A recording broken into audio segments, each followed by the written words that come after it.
Pionnière de la lutte pour les droits des personnes trans au Royaume-Uni, elle actrice et mannequin April Ashley est morte à l'âge de 86 ans, on rapporte ce mercredi les médias britanniques. Icône et activiste, elle fut récompensée de l'Ordre de l'Empire britannique par le prince Charles en 2012 pour son travail et son engagement.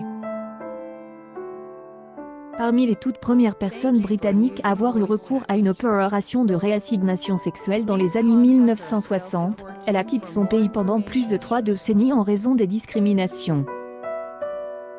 Née en 1935 à Liverpool, nord-ouest de l'Angleterre, dans une famille ouvrière, April Ashley rejoint adolescente la marine marchande.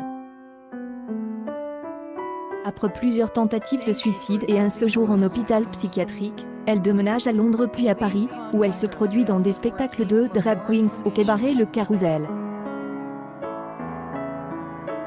Elle économise de l'argent pour son opération de réassignation sexuelle, réalisée en 1960 au Maroc. De retour en Angleterre, April Ashley réussit à obtenir un passeport et un permis de conduire identifiant en tant que femme.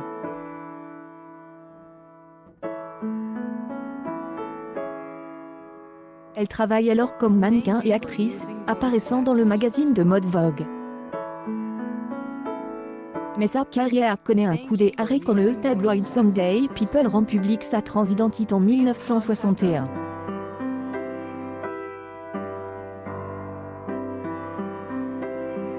En 1963, elle épouse l'aristocrate Arthur Cameron Corbett. Lorsque le couple veut divorcer en 1970, un tribunal annule leur mariage.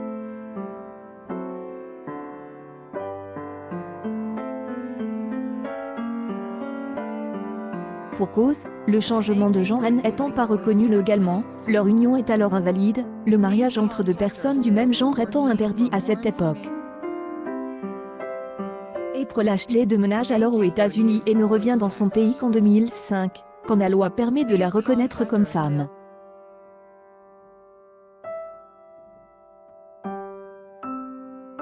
April Ashley a été décorée en 2012 par le prince Charles pour son travail en faveur des droits des personnes transgenres.